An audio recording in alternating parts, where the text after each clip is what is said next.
नमस्कार, आपण पाहत आहात दैनिक लेटेस्ट न्यूज। अमळनेर शहरातून समोर आलेल्या दोन घटनांनी संपूर्ण शहर हादरले आहे।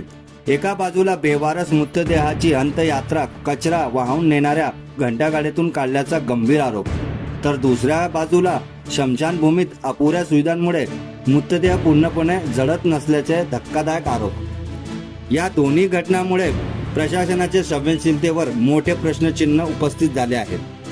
मिळालेल्या माहितीनुसार बेवारस मृतदेह स्वतंत्र शववाहिका उपलब्ध न करून देता तो कचरा वाहून नेणाऱ्या घंटागाडीतून नेण्यात आल्याचा आरोप करण्यात आला आहे। या घटनेनंतर नागरिकांनी संताप व्यक्त करत मृत्यूनंतरही माणसाला सन्मान मिळत नसेल तर ही अत्यंत लाजिरवाणी बाब असल्याचे म्हटले जात आहे। याचवेळी अमळनेरच्या अमरधाम स्मशानभूमीबाबतही गंभीर प्रश्न उपस्थित करण्यात आले आहेत। अपुऱ्या सुविधा आणि व्यवस्थापनातील त्रुटींमुळे काही मृतदेह पूर्णपणे जळत नसल्याचे आरोप असून त्यामुळे मृतांच्या अवशेषांची विटंबना होत असल्याचा दावा करण्यात आला आहे।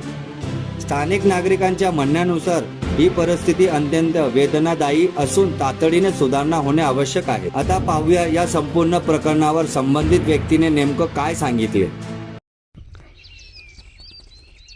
आज जळगाव जिल्ह्यामध्ये अत्यंत वाईट अशी घटना बघायला मिळाली।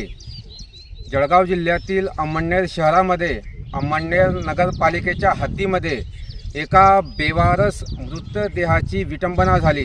त्याचं कारण असं आहे की मागील 2 ते 3 दिवसापासून बेवारस मृतदेह जमिनीवर पडलेला असताना त्याची विल्हेवाट लावताना अक्षरशः कचरा गाडीतून मृतदेहाची विल्हेवाट लावण्यात आली आणि जेव्हा जबाबदारी घेण्याची वेळ आली तेव्हा अमळनेर नगरपालिकेचे नगराध्यक्ष यांनी हात झटकले की ही आमची जबाबदारी नाही। आरोग्य विभागाने सुद्धा हात झटकले की ही आमची जबाबदारी नाही।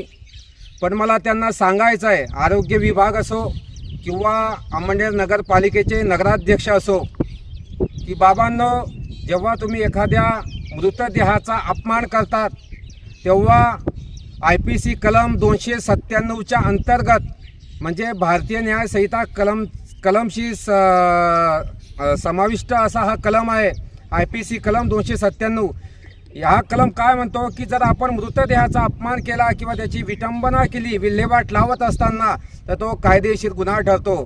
मग मला सांगायचं आहे, या न्याय व्यवस्थेला अमळनेर नगरपालिकेच्या नगराध्यक्ष असो किंवा आरोग्य विभाग असो, संबंधित लोकांवर त्यांच्यावर हा गुन्हा दाखल व्हायलाच पाहिजे।